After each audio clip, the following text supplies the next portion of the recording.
In a world that is more interconnected today than ever before, we have seen over the past few years how local, even regional risks can mushroom and very quickly become global risks. For example, everyone remembers the Arab Spring, but if we boil down to what really caused the Arab Spring, it really was sparked by something as benign as rising food prices. There was an existence of wide economic disparity in the Arab world. Rising food prices at the time further exacerbated that economic disparity.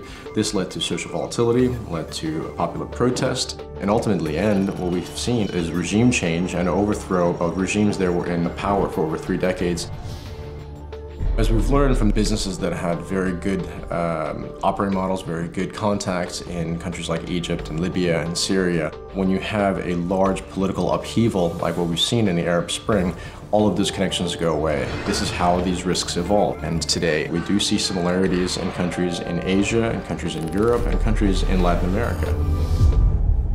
So not all regional risks are political risks. We do have a lot of risks that are regional that can have an impact globally, such as human capital-based risks or rapid urbanization that outpaces investments in infrastructure can have very detrimental effect on societies around the world.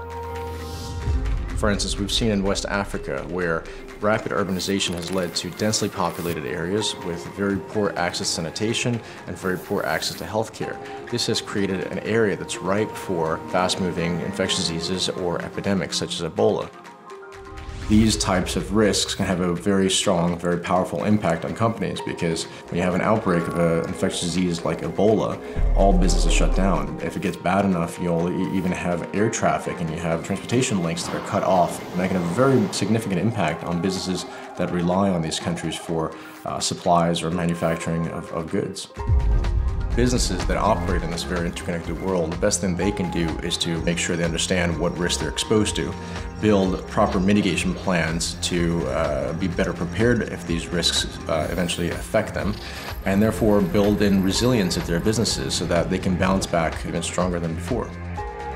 Using a tool like the Risk Room, we can identify where we have the biggest exposures to certain types of risk, whether they be business, economic, or geopolitical, helping us understand not only how risks evolve over time, but giving us the ability to model forward-looking scenarios and how risks can evolve in the future.